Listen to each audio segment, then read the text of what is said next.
Oh, aggression there. Woo, welcome back to the Save Point Podcast, episode 34, baby. Woo! Welcome back. We've got a lot to talk about this week. We do. But the first thing I was saying, I didn't bring this up to you. I said this to you in the car yesterday. Remember our classic EB Games TikTok that we did? Oh, yes, Yeah. I remember it. Remember our EB? We did a TikTok about, well, basically, EB Games, their trade-in value for the Switch 2 was get off your phone. I was bringing up our topic, so that I was ready for That's later. all right. You should have done that in the 40 minutes prior. All right.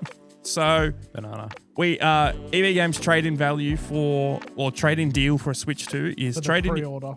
in your old Switch and 4 selected games, and you get $200 off. The other thing that we forgot to say is you need to be level 4. What I found out yesterday, I was looking up some trade-in stuff on other websites for other materials.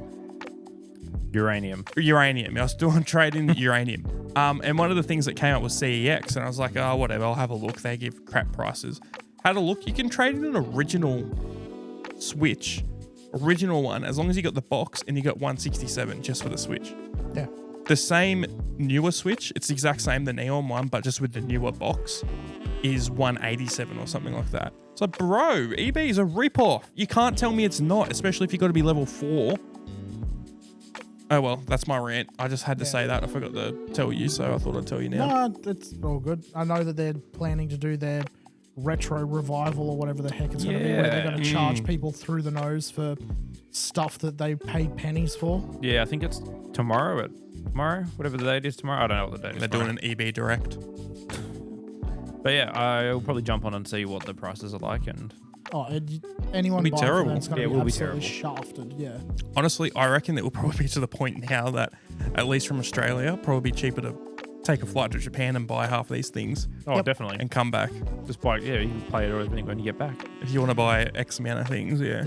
That just means that all the smaller stores, there's one near where we work that has a bit of a bad name, but The game shop you're talking about? yes, yeah.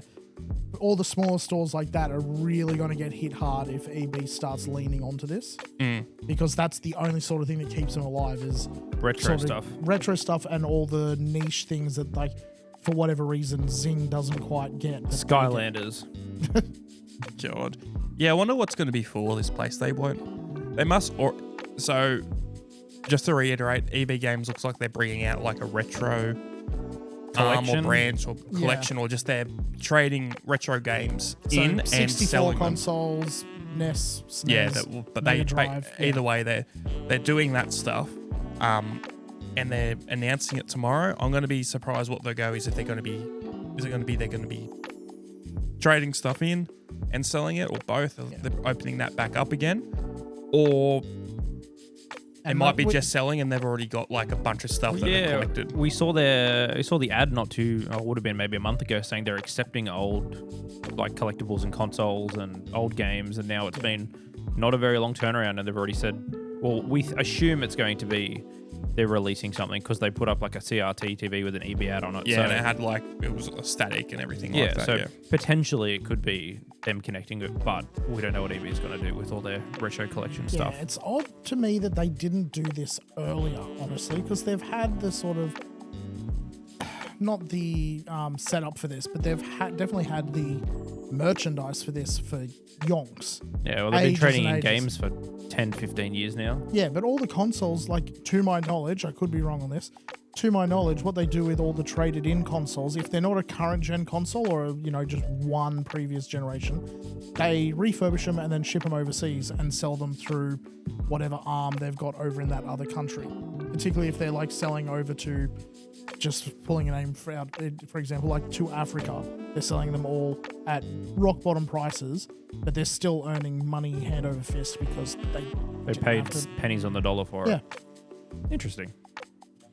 Yeah, again, this is just what I've heard through bits and pieces. I've heard could be stuff wrong like on that this. before, and I think it might be true, but there's a lot of stuff around that where I feel like that wouldn't be true, because there's little things that you probably don't think about. It's if they're selling consoles from here overseas, they got the wrong power adapter. Yes. And then, if they're selling them overseas, there's going to be tariff prices, and X amount of countries got cost X amount for all And this stuff. different region games and Yeah, I they're mean, not like the big working. thing back in the day was that the PS3 and like the They PS4 were and all everything. region locked, No, well, not that, but in like Brazil, they cost like comparatively, like a PS2 was like $1,100 when it would be $300 here. Yeah. It's stuff like that because they would try and lock people out of the market. I think they were trying to get. I don't know what the reason was, but We're not going to fact check any of it, so just no, take it with it a grain doesn't of work salt. like that here. No. Let's go back to the last save point. God, yeah. But anyway, EA, yeah, Yeah, they're bad too. But, EA do suck but as well. EB just being scummy again. Why are you looking at me? Maybe you guys should say something for once. Brock, Yes, did you have anything to talk about this week? I do. I They do have suck. some topics. Let me pull them up on my phone, which I tried to do earlier, but No, Brock was ill Bro, we prepared. were setting up for like fucking 50 minutes and Yep. you couldn't get them up in that time. yep, cool story. Okay, wait, quick tangent. We did a big gameplay the other day. We don't know if we're going to be putting it out because some of the stuff fucked up and it wasn't the We best have performance by us. a But list behind me of casual deaths I had. yeah, but either way, these two had one job. They had one job for this big gameplay session. It was bring snacks, and they brought them. Good on them. They did. We don't know where they left, went. They left the snacks here, and they came back to like, Brock's like, where's my veggie chips? Where they gone? I'm like, bro, that was yours. I had to set up all the gameplay, all the capture, all the thousands of dollars equipment that I've bought. And I was like, oh, where's the veggie chips? I don't fucking know. That's the one thing you had to do. The one I thing will besides point show up. out, I left before these two, leaving all the snacks here, other than a couple of ones which we couldn't refrigerate here, and so I took home. Everything else was left here. You apparently took some of them. You and Liz ate some. The lizard came and got some, yeah, but these veggie chips were not among this bunch because they would be gone. But anyway, among all the stuff, it's all gone. It's none of it's left. To be fair, no one wants the sour cream and chive veggie chips. I didn't want them. I just didn't want Brock to eat my barbecue ones. All right, I like the sour cream and chive. yeah, I don't mind them either. Back onto your topics. Brock's got something to say. All right, so first topic we had was how far does one have to go before crossing the line of simply liking something to being considered part of the fandom? So, how much of a fan do you need to be considered like a super fan? Yes. I'm going to say it like that. I don't know. I think I'm not even more concerned about that. I'm more about when do you become a fan to a super fan? Yeah. Like a really big fan 'Cause- or someone detached. Oh There- yeah, detached would be the right word. There are definitely there are definitely fandoms where being considered a fan of it is considered a bad thing. Oh, 100%. You're either Or- obsessed or you don't like it at all. Yeah. I do want to say, I've said this to you before, Brock, and I think maybe to Ben. I got really big into anime into high school. Mm-hmm. As you can tell, I'm very cool because I liked anime in high school. He has a lot more friends now that he's not that much into anime. Yeah. But no, it was definitely, even back then, it's not even that long ago that I was in high school, there was a massive stigma on that. Massive stigma. That has slowly gone away and it's a lot more acceptable now. A lot more acceptable. Oh, I don't But think it should be. I mean, To an extent, I don't think it should be. There should be lines. I fully get what you mean. I Yeah. think there is some anime that I think it is a bit too acceptable that people like it. yeah, and that's just what the actual anime has in it. It's a odd. content, yes. Yeah. Like to say you like an anime is like, okay, you enjoy the vibe of that anime, but then to say I'm a big fan of it, it's just like, okay, why are you a fan of it? Yeah, I mean, If like, it's a thing where it's like, okay, yeah, I can see why anyone would like that because of obvious reasons too. this sounds Oh, you like that so specific one. so Why? this sounds so dumb, but I definitely had points in the last few years where there was people who were like, I'm a massive anime fan, and then they would tell me their knowledge or the shows they like and things like that, and I'm literally looking at them and I'm like, this is stolen valor. You don't know the wars we had You to were go not through. in the trenches. It's like, well, I like Naruto, I like One Piece, so it's like all the big shows, which there is no problem liking that stuff Yeah. at all, but there was a lot of people who were like, I'm a super anime fan. I like this super generic show, this generic show, this generic show. Bro, come back to me when you watch Kiss X Sis. Kiss Sis. All right? That's the line. That's the line. That's the Bro, line. that's nothing. I You don't- would have remembered these jokes back in the day, Brock, of like, oh, have you seen Boku no Piku. Do you remember that? The problem is half of them I've seen, but I don't remember the I titles hope you of. haven't seen Boku no Piku. I mean, that's the thing. I could have. I couldn't tell you. No. You would know if you saw that. I want to watch some of it. No, you don't want to. All right, well, give us a breakdown. Just It is borderline pedophilia. Oh, okay. God. That's fine. No, thank you. Yeah. We're not applauding that. yeah, that's probably more. But no, that was definitely a thing back in the day with it. What Yeah. do you think, Brock? How would you define how a fan becomes a super fan? I mean, it's definitely down to how involved they are with not just watching the show, but involved with the rest of the fandom, in my mind. Like, if you're someone who constantly goes on the wiki for that particular show, just using shows as an example, like if you keep going on for the Rookie wiki and you edit it and like you are actually involved, I would definitely say yes, you are a big part of the fandom then, because you are actively involved in maintaining something that I would also almost say that's different, because there's some people who are Yeah. I fully agree with you, but there's definitely people who edit wikis and that's just the thing that they do. They really like Yes. it. We used to have a manager at our work who was super big into archiving and would archive shows and movies and things like that, and had servers full of this stuff to digitally archive. And I know a few people online quite that do cool. that. Yeah, but wouldn't be a super fan of that specific thing. Just did it there's for the there's a sake little of it. bit different between like archiving a whole bunch of media and actually maintaining a record specifically for that media. Oh, I know, Like, but would I'm say- just saying that is also a sub-genre where there's people who might edit multiple wikis and aren't super into one. I can't see many people jumping on and like again using the Rookie. That's Wikipedia. That is Wikipedia, but Wikipedia is a very wide branching database. Oh yeah, no, I'm agreeing with you. I'm just if saying you're that jumping on, that's you know, a specific thing. I think there's going to be people the doing that as well. Rookie.wikia. I mean, I would take it as read that you are a fan of the Rookie if you are going on there and maintaining that specific wiki. Are we talking Oh, no, about the I'm- Rookie with Nathan Fillion? Yes. Okay, good. I'm about Which that. one? The one from ODST or the show? That's a deep cut I don't understand yet. But yeah, Yeah. Well, I think the line would be crossed with taking the mannerisms of your favorite character in said show. No, that's That's obsessive superfan. that is obsessive Yeah. super fan. That is a lot of anime fans these days. Yeah. And you see it in public. You see people who act like they're in an anime in real life, and I think that's just more social skill problems. Just a skill issue, social skill issue. No, but We I should mean, get that on a T-shirt.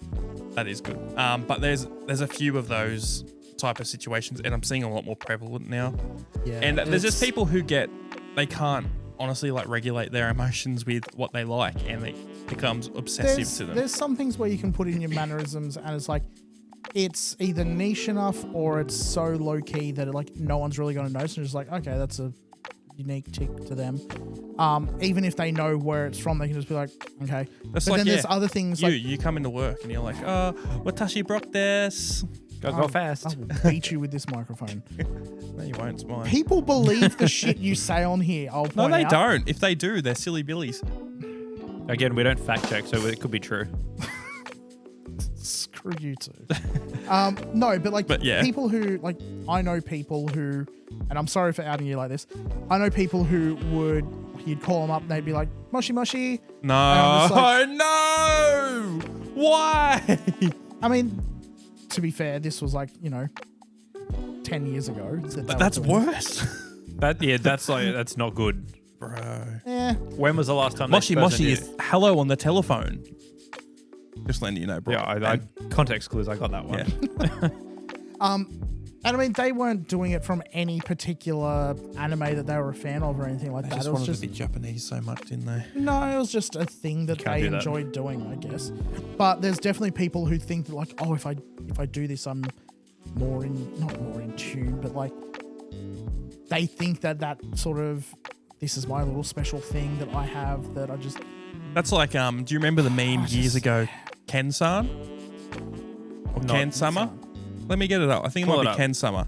So it was this guy that people, I think it might have been on like 4chan or Reddit, and they made fun of him, and he's like a white guy from Ohio that really wanted to be Japanese and wear kimonos, and yeah, Ken-sama. He would wear like kimonos and things like that. Oh, this do, guy Oh, here. I do. Yes, I have seen. He this looks picture. like Jacob. he does look like Jacob a little bit. Ouch. And so he would cosplay and think he's like Japanese, things like that. He ended up getting like losing a lot of weight, moving to Japan and getting a Japanese wife. Like this is him, yeah, there. So he won in the end. Shout out to Ken Summer. He got his dream. Well done, lad. But there's a lot of people that are like Ken Summer. I mean, there's not also he's the rare exception to that. To Very, the rule very there. rare exception. Do you reckon all the online ridicule also kind of fueled him to make it a reality? I think there's some people who are just dedicated. Sorry, go up. It's got to be nothing, yeah. Okay, so it's not actually. It's a fictional character. It's not actually that guy. Oh. You've just ruined it. Oh well, I'm sorry. Yeah, apparently they're not. Japanophilia. I mean, there's definitely people that act like that. 100% there's people that act like that. But yeah, it's just a copy pasta that's been added to that, and then the second. Well, you've ruined it. It was the meme. This is what we get for fact checking. You're the one that brought it up. I didn't do a thing. Yeah, even the second picture isn't him. God You've damn. ruined it. God damn You've it. ruined it, bro. I was thinking like, wow, that's crazy that his hair's gone from orange to brown, but maybe that just happened. And I didn't think anything of it, and now you've ruined it. Oh, we can rewind 5 minutes and you can keep living the dream then. No, you're ruining you've it. destroyed it. Anyway, no, I think, yeah, people who get too bogged down in a fandom, they become a problem for that fandom because Society. they become the worst part of what everyone associates with that. Yeah, I mean, like, there's definitely things back in the day where I was definitely one of those like super fans to an extent, and I knew it would have been annoying and shit and gatekeepery. Yeah, I'm saying some gatekeepery stuff now. I honestly don't care. Just have fun, people. Yeah. Have fun. People shouldn't gatekeep stuff. Have fun with what you do. It's completely fine. Yeah. Honestly, and a lot of people need to just deal with that. I mean, like, there'll be times where we say things that might be a bit contradictory, but in the end, if you're having fun and it doesn't hurt anyone, that's what you want. I would honestly say that like gatekeeping behavior is it's on the light end of bad behavior for a fandom as well. Oh yeah, Like, Depends on definitely- the extent they go to with the gatekeeping. Fair, Gatekeeping though. fair. Just like a quick side thing, like based off gatekeeping, I have noticed. I mean, you mentioned this about how all of our feeds have slowly been taken over by like the best build for Oblivion. Find this, blah, yeah, blah, the blah. meta build. Yeah, a whole bunch of them were popping up on my feed recently about like, oh, get the Umbra sword at level 1 and all this awesome armor, blah blah, which is nothing new. You're able to do this in the original Oblivion. There's no new knowledge it's the here game. whatsoever. It's the same game. But I did notice a lot of the people commenting on it, like particularly the ones that I know, people commenting on it were similar people who gatekeep difficulty in games. They're the ones who like they push a big outcry when, oh, Dark Souls is going to have an easy mode. Oh, they shouldn't be do that. Like people haven't earned They that. shouldn't be blah, do blah, that, blah. yeah. And it's like, so you're fine using exploits to get massive advantages in a game, but when it's a actual option, built into the game options, you have a problem with it.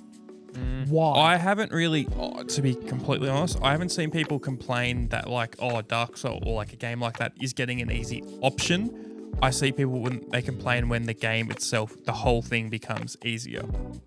Like Pokemon. I definitely have seen people complain when it was, I can't remember if it was around when Bloodborne came out or if it was Dark Souls 3. I have no idea. Either one. There was a thing going on like, oh, they might be adding an easy mode. And there was a massive pushback from a bunch of like the fandom saying like, oh, they can't do that. Like we're going to have, this is all about skill. Like you have to earn this. You've and got blah, to blah. you've It's got like, to remember there's who cares? there's If always you're having fun with it, a vocal who cares? minority. Oh, I There's know. always a vocal minority, and there's a lot of the time it's like no one really cares what they're thinking. And type of that's thing. definitely, that would have, I mean, they're never, not going to add an easy mode to Dark Souls. That's just clickbait to get attention and 100%. clicks on a video. So, and it worked. But yeah, I don't know. It's so stupid. There is a lot of gatekeeping in the Souls community. There's a lot of like openness and people really wanting the people to get into it so there can be more growth in it. But that is definitely a series that I feel like there's a lot of gatekeeping. But I've just noticed a lot of crossover in the people who will share these videos, like the ones saying, "Oh, get this super awesome weapon right at level 1." There's a lot of crossover between the people actually using that and the ones who will also make a big deal of like, "Oh, I only play these games on hard. I never go down to normal or easy, blah, blah." It's like, you're getting one of the best weapons in the game at level 1 through exploits, through ways that shouldn't be able to do. Like, what's the point of playing on hard if you're metagaming it that much? Yeah, I mean, well, you can blame Warzone for that because that came out when they're like, this is the best gun to use in Warzone, and then every single game since then. It's like that with every COD. It's been around well before that. Yeah. I think just around the time TikTok got real big and that happened, everything on my feed for weeks at a time was get this gun, use this class, do this, do that. And that's same in all games now, which gets a bit tedious because it's like you like one video, you're like, I'll check out this location in Oblivion, and then it's every other feed's like, you unlimited lockpicks, do this, free house and on the hill, all this sort of rubbish. Yeah. Ruins It's gaming. because heaps of people are looking it up. It's one of those games that people always look up stuff. Skyrim videos still go off.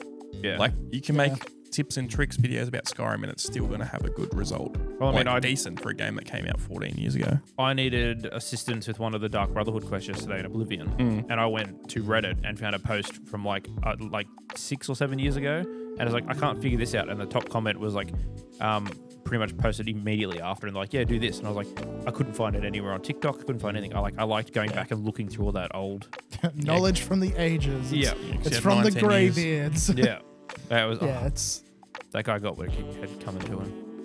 Stupid little humor thief. Oh, the guy you're dealing with. Yeah, I thought you were talking about the greybeards. No, God no. Can't blame him Rip him for his anything. path and axe if you're with the blades. Yeah. But yeah, that's what I think with the super fan stuff. I mean, there's definitely fan bases that are really intense and they're really annoying. Yeah. Honestly, I feel like it is a lot more like film and movies and things like that. Film gets very, very critical. Well, you know what? I feel like, and I saw a TikTok about this the other day. People who are super into film. We were talking about this the other night as well. Yeah. People who are really into film. There's a lot of people who act very pretentious. Yep. And like, I only watch these movies and these ones. And I saw this TikTok and it was basically, it said like amateur and then veteran, amateur veteran director. Yeah. And it was like a makeshift, like a mock interview. It was like, oh, what's your top 4 movies? And it was a guy just doing a skit on TikTok. And he's like, oh, and like the amateur one was like, number 4 would be Badoo Badaza. It's a 1920s film of a blind mime who tries to make his way through London and blah, blah, blah. And then I went to the veteran one. He's like, I really like Underdog. I watched that with my kids. It was really good. And it's the type of thing. It's like when you're trying to impress you, I feel like you go out of your way to watch all these artsy-fartsy things or play these artsy-fartsy games to try and look like you got more credit. Yep. Yeah. It doesn't work like that. Bro, no. I mean, I actually have a piece of paper up there that says I know about film. I've got a degree in it. Doesn't mean fuck all. But at the same It's a very time, expensive place. it is a very expensive piece of paper. But so if you enjoy a movie, enjoy it. You're not better than someone because you watch some random obscure thing. And it's the same with gaming, but I feel like it's a lot of the time. It's a lot more with film. The cinephiles. They're going they're watching a movie for the sake of the letterbox review they can leave rather than to watch it to have fun. 100%. 100%. Yeah. It's ridiculous. They get like some of the reviews on there are so critical. Then other people are like, oh yeah, I like the dog in this movie. It's like, that's what I want to see. I want to see the reviews about like that random shit that you see in the film. Not whether or not Did you enjoy the movie? Yeah. Okay. There Posted you go. about it. Good. Yeah. That's all you really need. That's honestly, that should be it. Did you like it? Cool. Yeah. But I mean, people will take it too far. I mean, like, it used to be very much a thing going back to anime, but do you know Mal, my anime list? I've heard it. It's basically like yeah. Letterboxd, but for anime. It's been around, I'm pretty sure, a lot longer than I know that Letterboxd, there's a but- bunch of similar ones that I've seen. But anyway, my anime list was the big one, and there used to be so many people. I used to be in like a few little anime communities probably like a decade ago, and they'd be like, "Oh, let me see your Mal," oh, you actually haven't really watched that much. And then you go on theirs and say 50,000 shows. I'm like, I know for a fact you haven't watched these. You've just put it on there saying that you've watched it. Yeah. And it's all this stuff, and it's just they're trying to grow numbers and try to feel superior. I feel like in that community, It's it might a even virtual be dick measuring contest. yeah. Well, I It's- feel like in the anime community with people trying to big dick, oh, I've watched this, I've watched this, I've watched this. A lot of the time, I feel like it's maybe to try and gain some sort of social status when they're maybe in real life in a position where they don't have as much. Yeah. It could well and truly be that. It might not. But I feel like a lot of the people that I experienced back in the day when I was in those communities would be very much like It's a that. safe bet. Yeah. It's a very safe I mean, bet. there's an obvious joke there about people watching anime not having any social status in real life and all that. But You know it's what? so- You wouldn't if you watch 50,000 anime shows. Yeah. well, These yeah, days if you it's a- actually yeah. did, yeah. These days, a lot of people do, but it used to be a lot more of a Yeah, it's- reclusive hobby because you would honestly get fucking teased for it. Yeah, And bullied it's so and shit. widespread now that people just don't care. Yeah, exactly. They care. It's a lot. Everyone cares less about you liking anime than that. Yeah. When it's on the front page of Netflix anime now, you know that it's not going to be something you're going to get bullied for anywhere near as much. You just don't have that. Yeah, which Netflix are doing some of their. It's still anime, but it's like the westernized stuff. Yeah, but I mean, American like, shit it's is still people there. are still going to. They're like people who, other people who. The people who are making fun of people for watching anime aren't going to be like, oh, no, it's okay you watch the new Devil May Cry show because that wasn't actually made in Japan. It was made by this French team. Correct. Blah, blah, blah. No, they're going to say the same thing. Like, you're Yeah. watching fucking dumb anime, you dumb nerd. Or You're something watching like that. animation. Why are you a child? Yeah. So Yeah, stupid. the same people who 20 years ago were just like, oh, it's all cartoons, and then being opposed by the people. It's not cartoons, it's anime, it's different, it's East versus West, blah, blah, blah. I tell you what, actually, I think helped a lot of the sentiment of anime becoming a bit more popular and acceptable. Not necessarily any anime stuff, but it was, I think, adult cartoon comedies. Yeah, Like when your mum and dad are watching, I don't know, South Park or something like that, they got a lot less of a leg to stand on and make fun of you for watching another animated show. The content's a lot different, but some of the Yes. content in South Park can be very outrageous. I think you're right. They definitely had like input on it. yeah. Probably, I mean, it's tough to draw a direct line from like, hey, the reason why, I mean, Castlevania, the reason why it was so popular is because 20 years ago we had, you know, Harvey Birdman, we had South Park, we had all that shit that was on Cartoon Network, Adult Swim, and all of that. It's hard to draw a line directly from one to the other, but I definitely think there is a line there. I think it's they've realized it's a market that they can get into because of all of that stuff. But yeah, I mean, like, I will say, I don't remember what I was going to say. It was something really cool, but I don't remember. Oh well. Would have blown the whole thing. It open. was. It was going to be like So now it's going to be the new Bitcoin. It's going to be Bitcoin 2. Oh god, yeah, that would have been good. Invest early. Okay, this is a true story. True story. I knew about Bitcoin when I was probably, would have been 12, 13 in 2010, 2011. And I was going to try and actively mine it because I heard of a story of a guy who bought a pizza with Bitcoin that he mined. And that's a famous story now because it's evolved over time, being like this pizza now cost him $85 million or whatever because the amount of Bitcoin he put into it. But I remember back then being like, oh, I should get this. I want to buy a game and do it for free. Never ended up doing it. I probably didn't have the capacity to do it. No. But that is my fuck, I should have bought Apple stock moment. Yeah. It's like, I could have mined like a couple Bitcoin, had my shit Dell laptop or something that I did it on back then. This is well and truly pre like GPUs farms trying to mine Bitcoin. It's at the point where I don't think it's ever going to grow bigger than what it is currently. It's always going to be a very... Isn't it Not sort of quite. steadily going up still? Well, there's still It's a having buttload a- of Bitcoin, isn't there? That hasn't Yeah. been mined, but it's like but you get with diminishing returns now compared to what it was. The amount you're spending running a Bitcoin farm versus how much you can actually pull out of it, it's very, very diminished I returns. remember there was a guy, I heard a story about it. I had no idea if it's true or not, but he, at one of the local unis, was using the computers there to set up after a certain time period to mine Bitcoin while he was there. I've heard bunches of stories similar. Like, there was a bunch of torrent programs that were basically Bitcoin miners people installing them, and any time that they were sitting idle, it was just Yeah, it's like, called BitTorrent. I mean, that was one of them, yeah, probably, and Donkey Torrents and a whole bunch of other stuff. R.I.P. to the king. Yeah, I will say I do remember hearing a story of a guy, I think it was in New York, and he made a Bitcoin farm, and he was trying to make it dual income, and it was something like that he had all the GPUs submerged in water or something, like try and cool them, something like that. And that was powering like a hot tub, and he had like a hot tub place or something. Yeah. So cool. he was heating up the hot tubs with the GPUs. That's the thing a lot of and people that just like have very basic knowledge on it don't realize. The amount of power a Bitcoin farm consumes is ridiculous. Like someone actually broke it down to like for every dollar of, every Bitcoin dollar, you're burning like this percentage of rainforest, and it's not insignificant. But if you get enough Bitcoin, you can plant more trees. Exactly. Yeah, unfortunately, planting the trees, you got to get the trees to a stage where they're actually like consuming enough to make it. Baby steps. I will say one thing that I think a lot of people don't realize with newer tech is that technology is way more advanced than a lot of people think it is. The biggest problems we have at the moment is thermals. Yeah. So heat dissipation, thermal throttling, things like that. It's all about, we can get some really good stuff, just gets too hot and it fucks up the whole thing. Too hot, too fast. Yeah. We've had that exact problem here with our set. We've gone through about 3 or 4 cameras because of overheating. Yeah. I mean, that's a bit different, but a lot of the time with computers, that's why your MacBook used to be a space heater, and it would slow down when you would be pushing it too much because it just got too hot.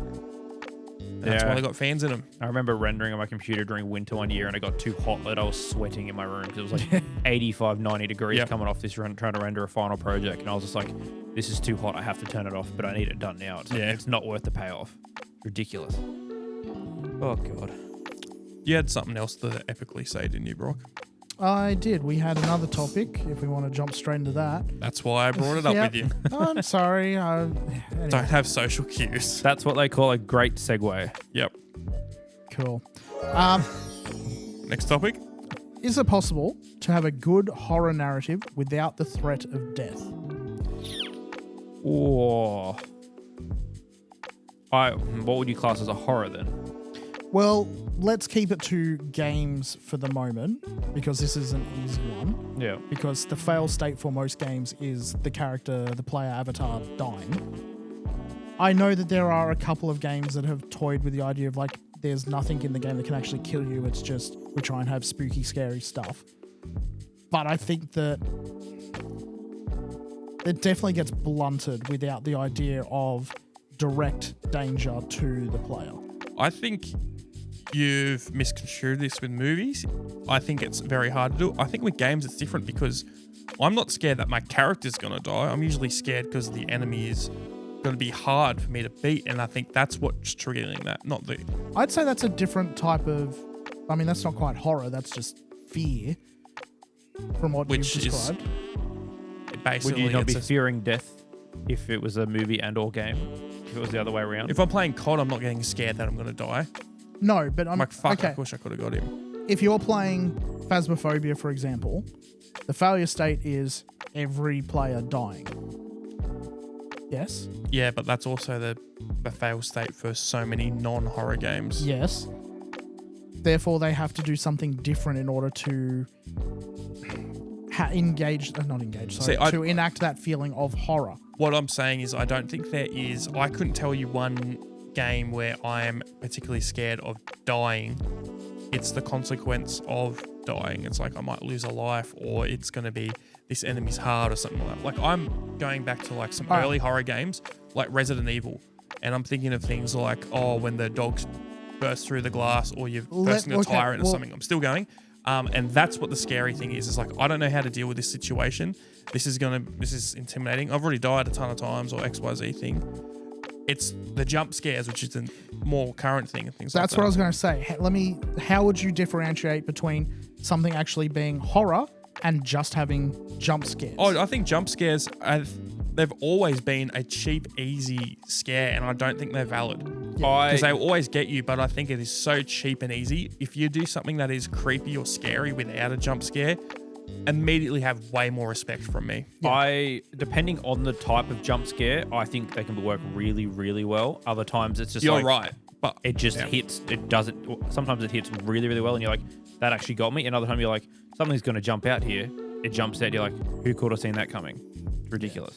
Things that are properly built up are always going to have far more impact. Yeah, a lot of stuff's way too reliant on them. There's a game that I've seen popping up on a couple of my feeds recently. Like, you're going through some underground facility and there's giant spiders wandering around, and you can see them like in like the shadows and that, like treading really softly. And if they notice you there, they speed towards you basically.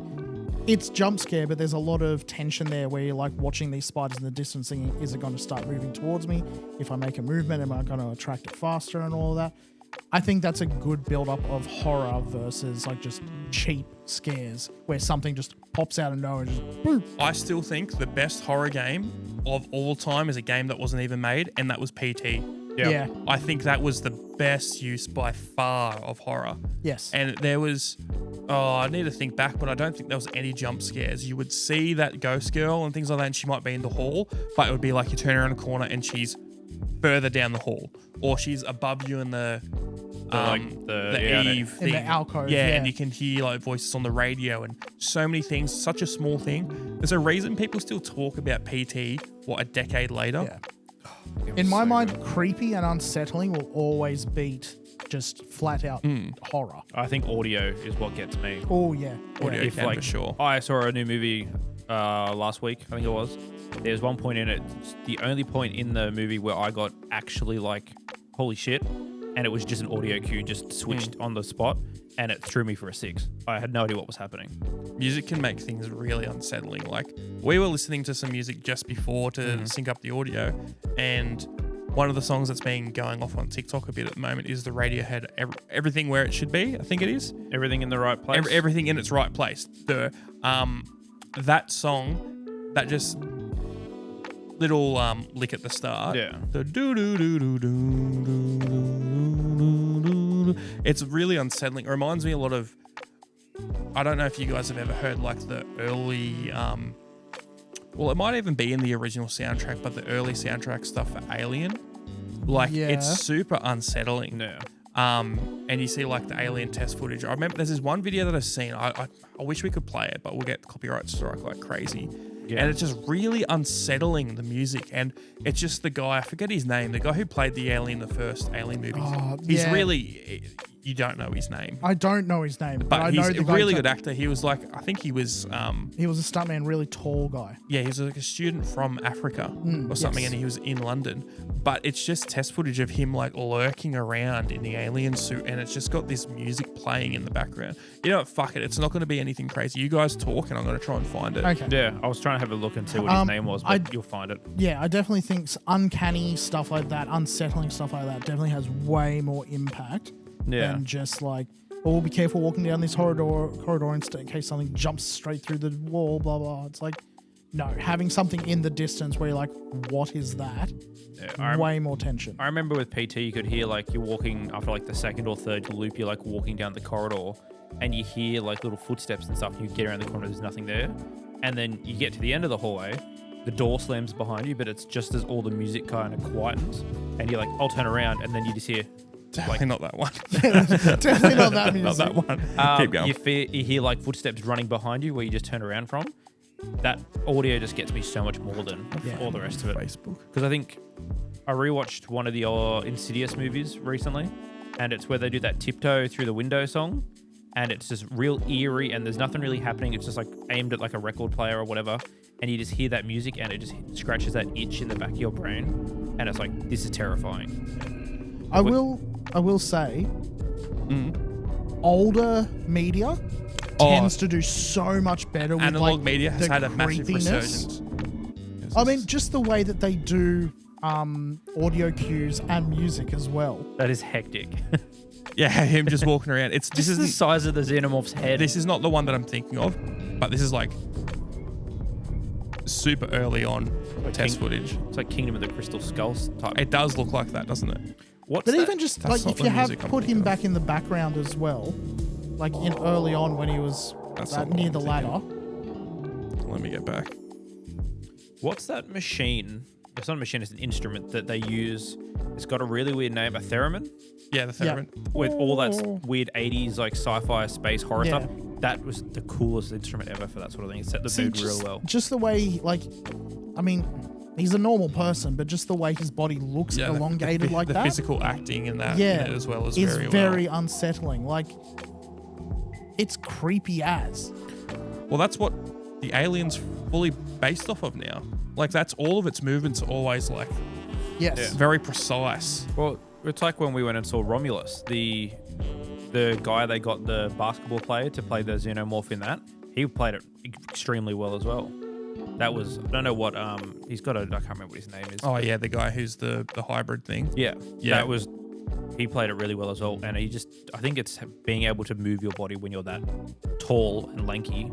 It just serves really well with the actual alien itself. It's being able to move it in like more of a static manner as opposed to like, Being fluid. yes. Yeah.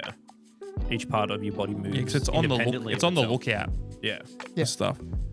Okay, you guys keep talking. All right, I'm gonna try. I gotta find this. Yeah. Shall we jump to a new topic, or do we still have more on this particular one? Well, yeah, I was gonna say I don't think there's a ton of games that I think the death is scary. I think it's only really movies, and that's because you actually see gruesomeness and that's a bit more gore Yeah. related. That it might be like that. I can't think of any games where I'm See- scared to die. Gore, I'd more lead towards like that being revulsion rather than horror. Revulsion. Like disgust and that, I don't really see that as a sort of horrific thing. It definitely goes hand in hand with most horror movies. I will agree there. But for me, stuff that makes me like unsettled and feel scared is not like, oh, there's a whole bunch of blood on there. Usually it's because why is there a whole bunch of blood there? The blood itself is not scary. It's the question behind it. I wish I could find this. I don't think I'm finding it. Oh well. Yeah. But it's this footage here. It had some like really creepy song behind it. It reminded me of that Radiohead song. Yeah. Yeah. Well, I mean, that Radiohead song now goes with absolutely everything on TikTok. Oh yeah, well it's been paired a lot with the all the stuff for Watsy we were talking about in the car. Oh, Bungie's new game. Marathon. Well, old new game. Yeah. But there's a lot of clips from that. Actually, I want to talk about that real quick. This will be old news by now. But have you seen the like parts of the new Marathon trailer No, or anything? I've stayed away from it, honestly.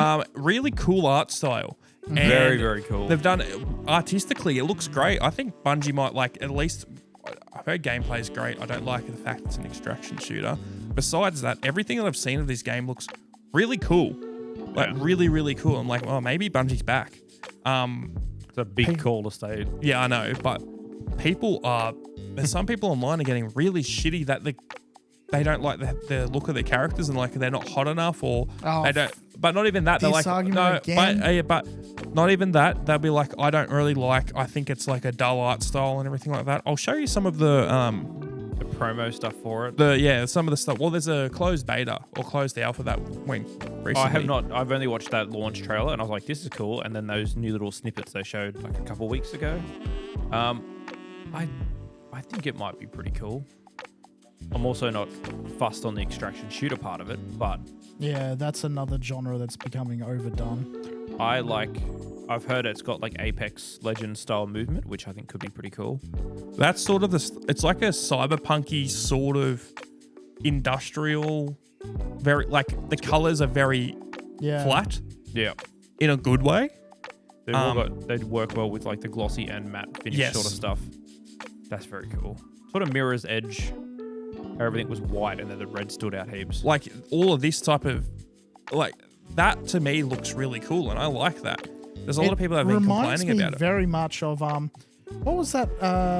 Lawbreakers was a hero shooter a while back. That was Cliffy B's thing, wasn't it? Yeah, I think so. But it like just that image you had up before of the robots just reminded me a lot of the teaser trailers I saw for that. They remind me a lot of the hunter head choices you could get in Destiny. In Destiny, yeah. But they've been adding a fair bit of stuff to this that looks pretty cool and it's very fluid. Yeah. The cutscenes or whatever they have for it they look like they could be at 100 frames. Yeah. Like it's really fluid. Okay. Or there's like no motion blur at all or something like that. Like, I'm going to quickly get up a video for it, like the trailer, just to show you a little snippet. While you're looking up this, I think we've had this conversation like 30 episodes ago. What is your guys' take on motion blur in games? It hit or miss, it depends. Yeah. I've had this, yeah. We have had this conversation a few times. As a rule, I detest it. This first thing I will turn off. I was amazed when I started up Oblivion and this is not turned on by default. It was turned off, and I was like, yes. This is what I was going to discuss because we had friends that said the exact same thing. But Thomas found the trailer. Let me try and get to somewhere different. It doesn't let me do it. No, motion blur itself, I think it has a purpose. But particularly when I've gone and spent a whole bunch of money on getting like good hardware. Look how fluid this looks. You reckon this is mocap? I would be surprised. Oh, kidoki. I keep seeing that clip on there. It's a very different vibe. Let me get to something where someone's actually moving around. When they're doing like that interview part or whatever, it very much looked really fluid to me. It could have been 50 or 60 because it's American. Worth anything? I don't know, but I like it. It speaks to me. I don't know. There's just something about it that makes it look a lot more fluid. It might be that lack of motion blur.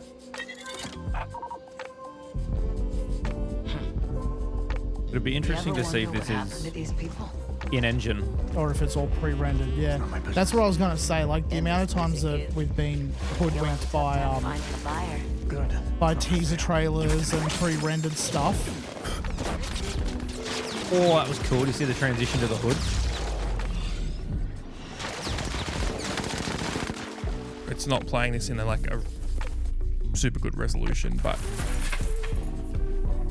I'm really keen. And the people who've had the closed alpha have said hey, there's things I don't like about it, but this is like on a really good path. Starting off well, yeah. What's that movement of her, that character there just doing that flip reminded me of that Love, Death and Robots episode with the chick with all the sparkles and sequins and stuff on her. I need to watch that. It's been that movement reminded me so much of that. It works so well. I won't lie. I've only watched a little bit of Love, Death and Robots. That's like the night one or whatever, wasn't it? No. The night one. I'm talking to him. You said you haven't watched it, didn't you? I've watched the first couple of bits. I need to what the fuck are you doing, bro? I'm talking to him about the show that he's just bringing up this specific episode. And you're like, no.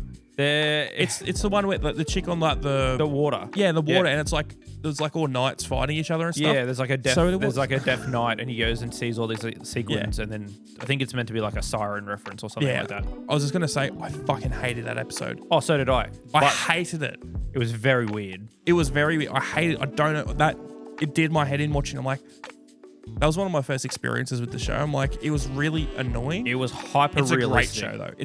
It was very hyper realistic, which I think is why it was so uncanny. Yeah. But that movement of her like dancing and stuff in the water and then that flip. Yeah, no, I 100% can see what you're saying with that. God, I might rewatch that tonight. That was such a good. All of those were a good show, and they announced a new season coming out soon. Should be good. What are the new episodes like, Brock? Since you haven't seen them, you know a lot about them as well. All right. I won't speak out of turn. Sorry. I was going to say that flip there. It just, I really like. I know this is a very minor thing. It is just a pet peeve of mine.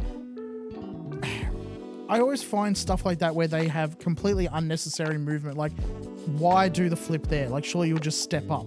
You do the flip if you're trying to like make it look cinematic to dodge something coming out. It reminds me so much of, there's a clip going around of like one of the early Spider-Man games where he gets, Peter's spider sense goes off. He does a backflip as he's seeing his Green Goblin coming towards him. And he starts lands back in the exact same spot, and then the Green Goblin grabs him. It was like, why did you do the backflip? Yeah, there's heaps of that in the new ones as well. Yeah. I think the idea with this though is there's a lot of narrative. Showing off the fluidness. I know. Well, no, that's not what I'm going to say. I think they're pushing a lot of narrative in this game. Like, that was nearly a 9-minute narrative trailer, cinematic trailer for this game, which is an extraction shooter. But they're pushing a lot of lore. I don't know if it's related to the original Marathon, but at least what I'm getting from Marathon is that the lore, they're really pushing that these characters that you're playing were once human, and they've basically cybernetically upgraded themselves a lot and a lot and a lot. Because I've only, to be fair, I haven't watched the whole trailer. I've only been getting bits on TikTok. But it's like them in an interview room and they get shown a photo of a child. And like it's like some voice, like a big brother. It's almost like a big brother seat where like you're sitting in the seat and it's a room and someone's talking to you. And like, do you know who this is? And it's like that character and that guy and then that chick who did the flip. And like, no. And like, that's you as a kid. And it's like, oh, okay, type of thing. It seems like they've gone so far that they just keep putting more on them. Dehumanized themselves. Yes, and completely. I think they're trying to push that type of stuff to people who are really into that. Really into, like how that chick's head like fucking opened and put it in. She was a human and it's turned into a robot now, basically. I think that's the idea. Could be wrong. I also haven't watched it all, so I'm an expert like Brock. Don't fact check. So No, we don't. No, apparently not.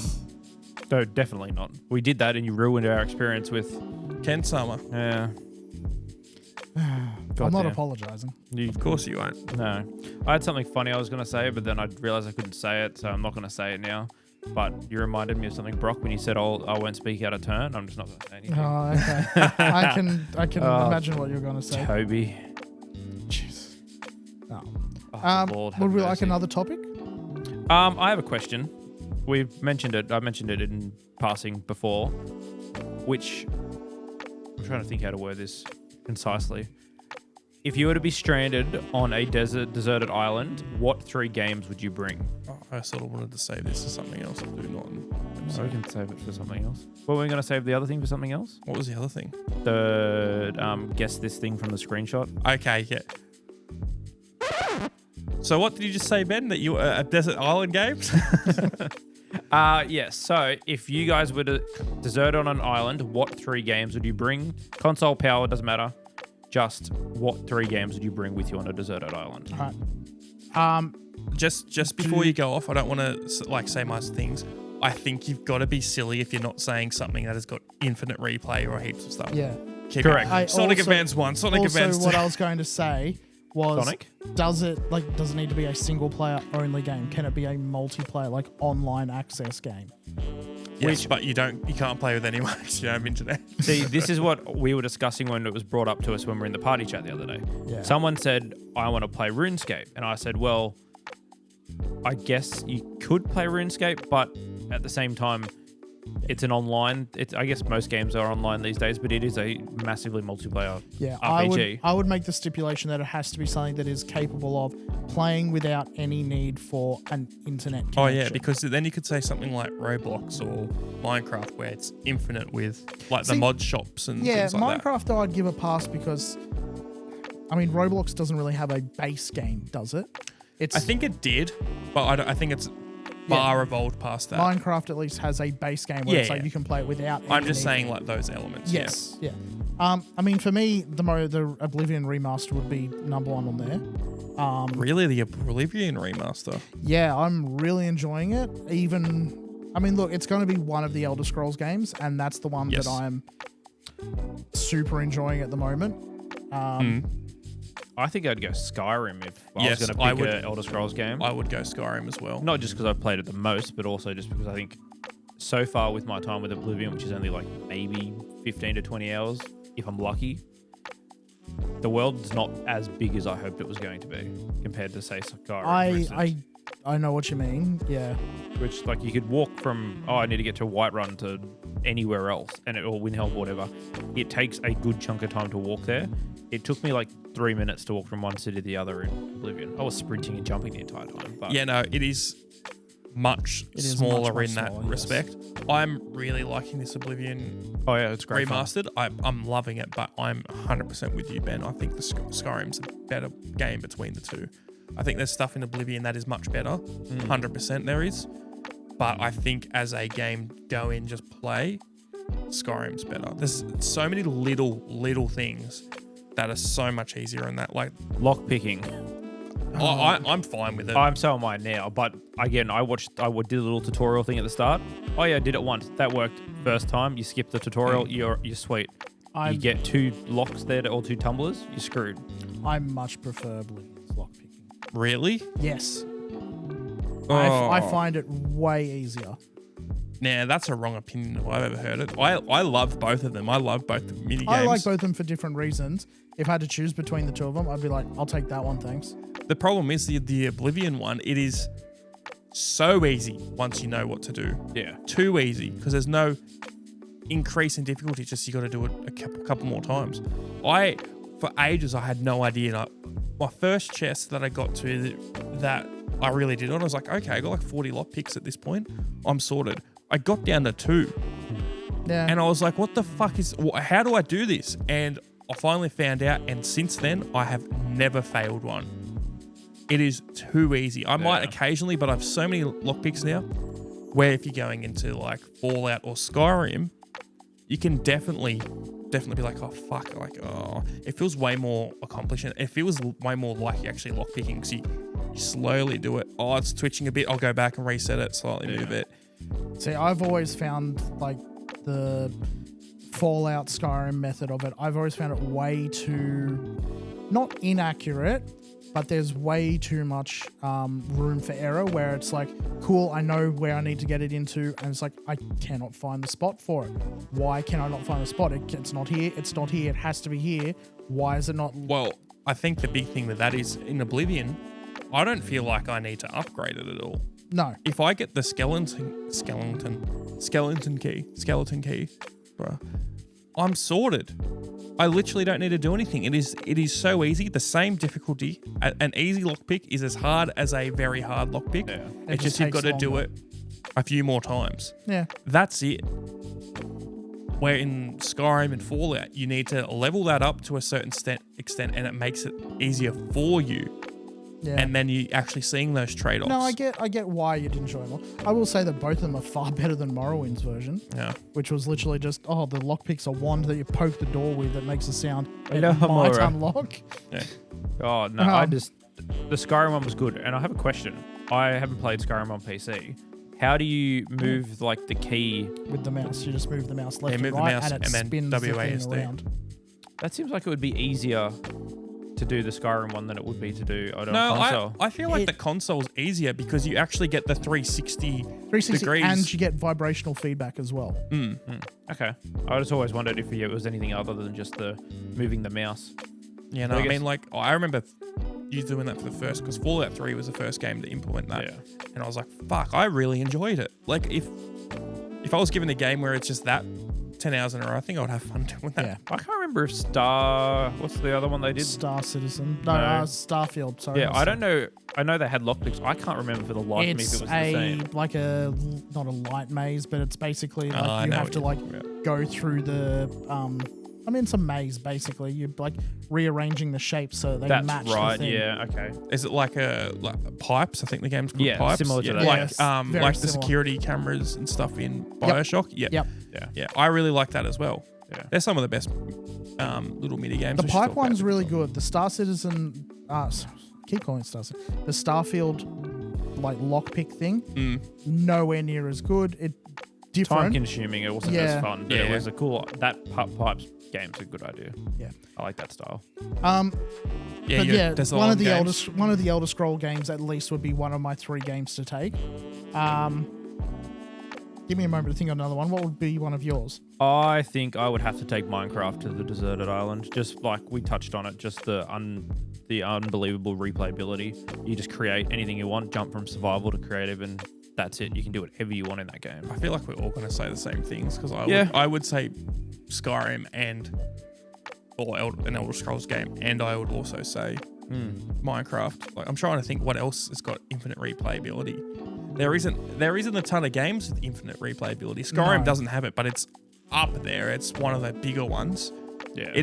Well, when you think about it, what are some of the games that people have phases where they go back and play it again every couple of years? I mean- It's always Skyrim and Minecraft. What Yeah. else is there? I mean, for me, it's Ark, but I probably wouldn't choose that as one of my 3 games because No, Ark is so much worse by yourself. You can do it, but it's Yeah. nowhere near as fun, I reckon. Yeah, I wouldn't. Silly dinosaurs. What I don't know, else? I'm trying to think. I don't know what else there would be. I'm resisting saying Minecraft as one of my 3. I mean, I love the game, but it's one of those things where, I mean, I look at it the same problem with Ark, where if you're playing it by yourself, Yeah, the you're fun not of wrong. it drops off way faster. There's a lot more fun to be had by yourself in Minecraft opposed to Ark. Yeah. But yeah, no, I'm with you for sure.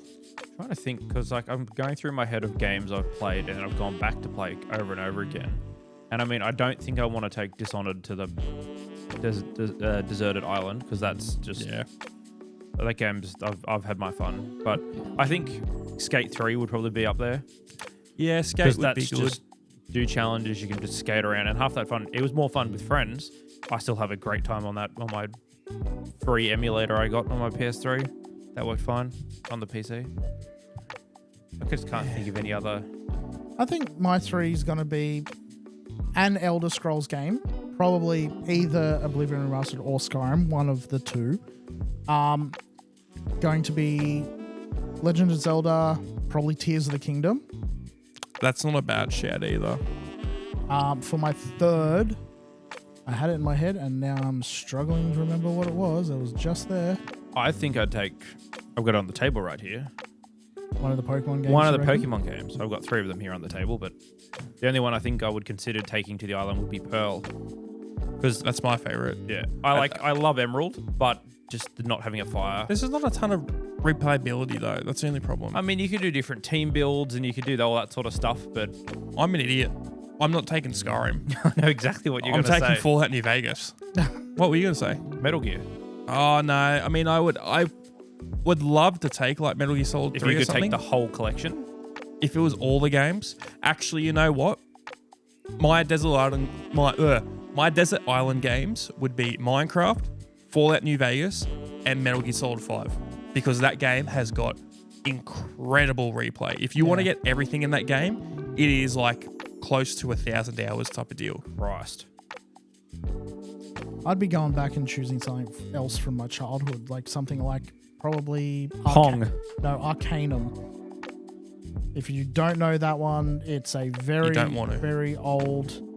Actually, no. You know what? I'm going to change it. Look up Arcanum if you don't want to know what it is. Baldur's Gate 3. Yeah, that's a good shout. That's a very good shout. Because it's similar sort of gameplay where it's like massive RPG elements, but it looks a lot nicer and also is not as bullshit hard in some sections. We'll say your 3 games are all very similar thematically. So they're all very him as well. Yeah. Yes, It's not a bad I know thing. what I like. Yeah. Yes. Creature of comfort. Yeah. What about you, Ben? Well, I'd say one of the Pokemons, probably Pearl, but I don't know if I'd go. I never played Platinum, so maybe Platinum because it's got the best of both of them. In the snow and that. Yeah, into snow and that. Yeah, Minecraft and probably what was the other one I said? Skate 3. Yeah. All right. So to reiterate, our Desert Island games. Yeah, we can only pick 3.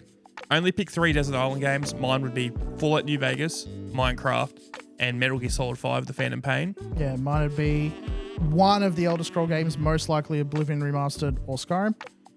Tears of the Kingdom, The Legend of Zelda, and Baldur's Gate 3. Baldur's Gate 3, yeah. And my 3 games would be Skate 3, Minecraft, and probably Pokemon Platinum. You know what? Just so we're not copying any games, I'm going to get rid of Minecraft Okay. and I'll replace that with Too many choices now.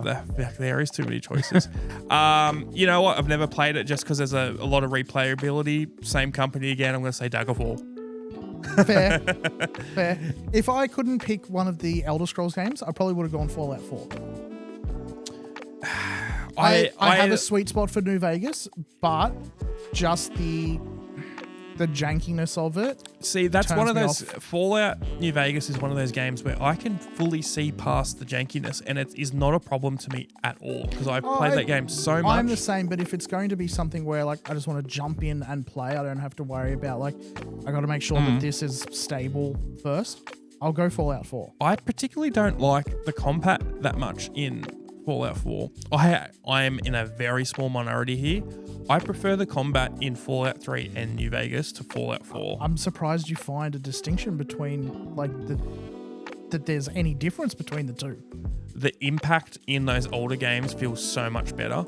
If you shoot someone with a sniper in the head and the head explodes, it happens in the new games. It just feels way more impactful in the old ones. I don't know why. Same with going around with a shotgun, and there was just so many more things. I really liked 4, and I was so hyped when that came out, and I played a fuck ton of it.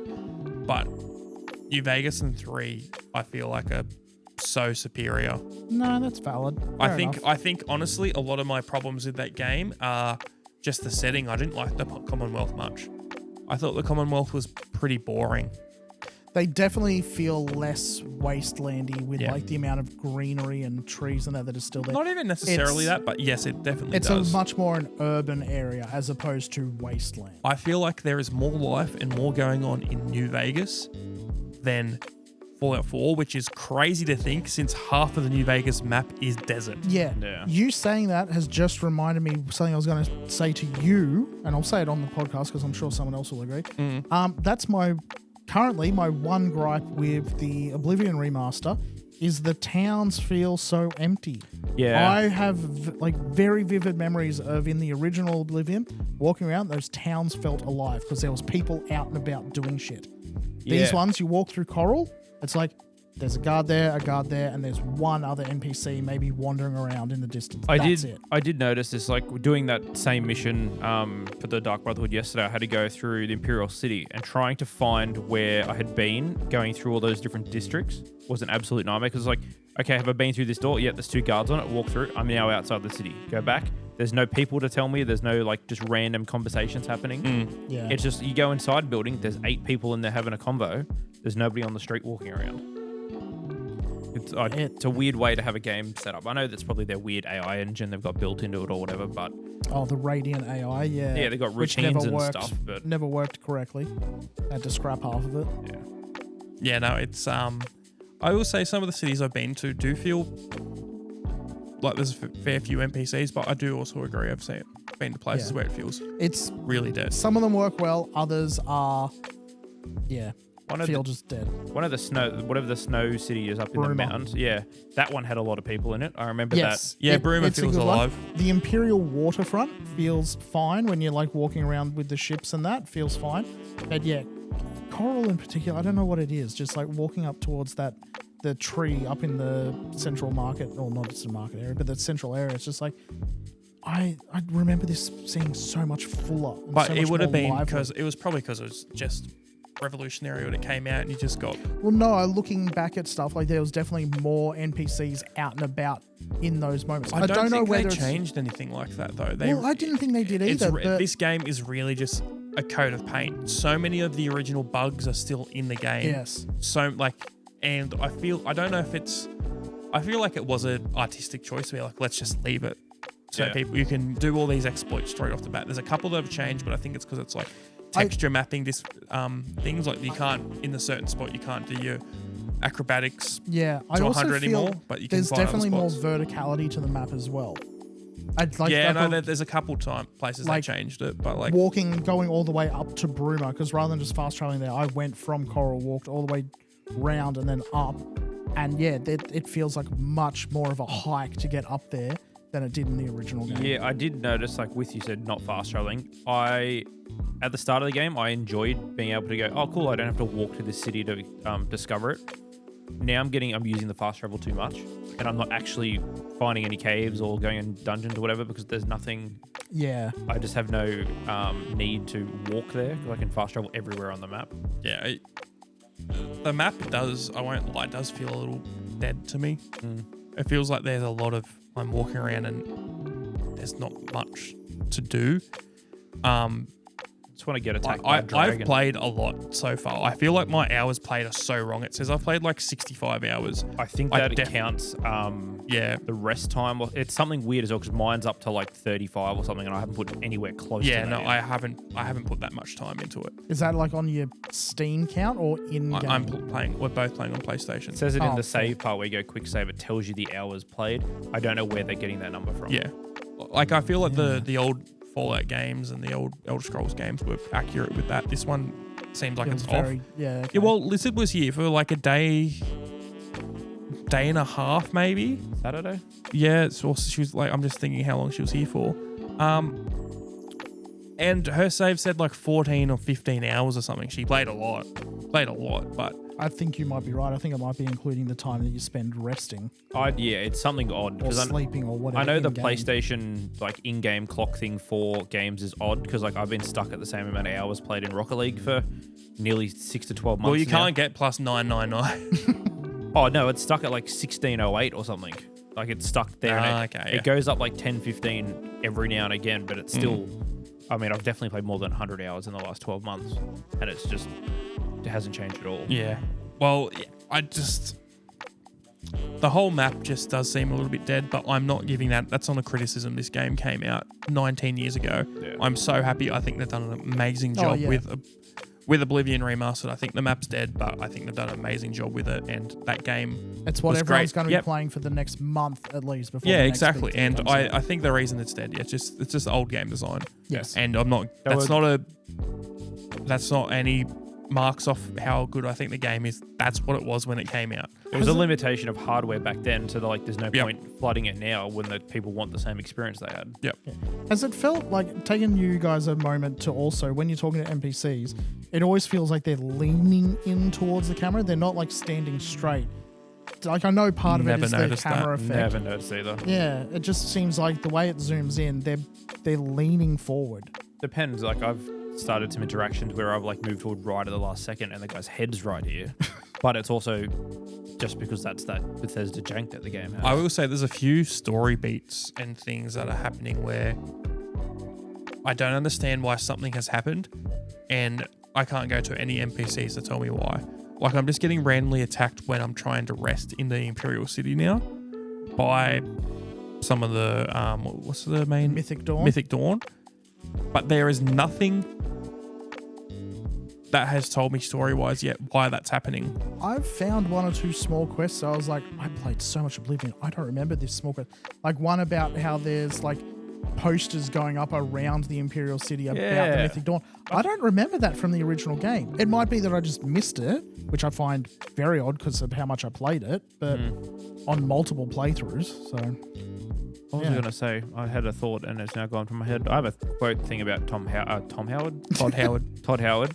I saw someone was reacting on TikTok to his presentation about Oblivion and what they were doing to remaster, and they was going on about how they wanted to let people relive and experience Oblivion again. It's like, oh, it's something that we can only do by bringing back old games, and rather than just create a brand new story and give people new memories with that same experience. Like, if they build another game now based off what they've done with Skyrim and the Oblivion remaster, they could make a fantastic game. Oh yeah. But I just don't think that, not if it's a creative choice or they just don't have the want to make it. They just want to focus on something they know is going to sell well. Because Starfield crashed and burned very hard. There was potential there, but yeah, they did not utilize it well at all. Yeah, no, I think a lot of people are very much on an Elder Scrolls high at the moment. I think it would be amazing if this new game was... If they've been working on it solidly this whole time, which I doubt it, they've probably stopped and started multiple times. But if they've been working on it solidly this whole time, I'd love if it was multiple provinces and just a fuck off massive map. That would be the biggest thing for me. If it's just not, okay, now we're going to Hammerfell again, or we're going to Black Marsh or whatever. I think it's going to be single province, unfortunately. And then, like, similar to what Oblivion and Skyrim did, where it's just like, cool, now we've got some expansions that add on some other areas. I think it's going to be the same thing again. Unless they made the story somewhere where you have to go to the other different, I was going to say departments then, that's not at all what I wanted to say. The other provinces. Got to go to Smalls. Yeah, God, yeah. If you go to different provinces for the actual story beats, rather than just going, here's a cool map, whether it's said they're making a medium-sized map and then you actually get 4 or 5 of them, I think that would be quite cool. And some way to transport or travel those way, the provinces would be nice. I think the only way they could do multiple provinces is if they don't do the whole province for each one. If it's like, we've got half of, look, you have a little bit of Elsewhere, you've got a little bit of Black Marsh here, we've got the bottom half of Cyrodiil, or like that sort of half there, and you can sort of tie off into Vardenfell and You're Skyrim. saying words at this point. I have no idea what you're saying. I've played 4 hours of Oblivion. All different places that you will see. If you look at your Oblivion map, they're all there, because they're all surrounded. Anyway, they're the ones that are like sort of closest sort of together. Hammerfell's way off.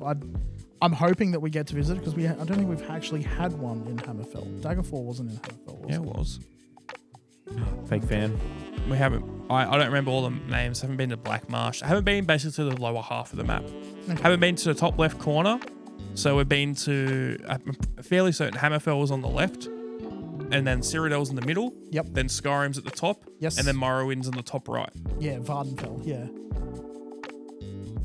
Morrowind is... Vardenfell is the volcanic island. Morrowind's... Yes. The Sorry. whole thing, yep.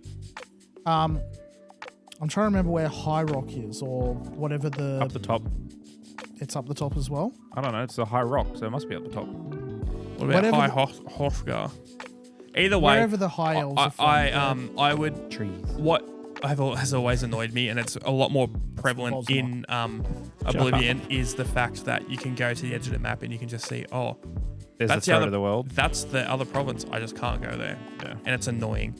I do think what's really cool that they've done in this, one change they have done, I don't know if you have you gone up to the top of the map to look into Skyrim? Yep. You can now see the throat of the world there. It wasn't there in the original. And I never looked in Skyrim, but in Skyrim you can look back and you can see the white gold tower, Yes. which I never knew you could do, which I is the didn't do main tower Yeah. in Motsy. I always like little things like that. Yeah. So close, but is- so far. I mean, Yes. I remember when Oblivion first came out on the 360, and like big thing that like, I don't know if it was Todd Howard himself who said it, but like I know there was like parroted away about how like, oh, if you see that mountain, you can walk there, or if you can Yeah. see this, you can go there. Blah, They blah. said that in Starfield too. Yeah. And then you get right to it, and then it's a But- whole new world. With the better like draw distances and everything for this one, it's actually like cool. From anywhere on the map, I can look around and see, you know, the whatever the mage tower thing is that's like used to be DLC. Like you can see that from anywhere on the map Yeah, the and Frost, walk to whatever, there. spire. Yeah. Frostfang Spire or whatever. Yeah, yeah. Oh, I can see like from that point, I can see Bruma. I can see the other town. I can see this bubble, and I know I can walk all the way to there. Yeah. It's actually like filling in for what was promised 19 years ago. Oh well. Well, with that, I think we're basically done for now. Yeah. And Brock, is there something you want to fucking say? Yeah, I don't know why you had to swear for that one, but yeah, we will save it there. All right. See you guys. Bye.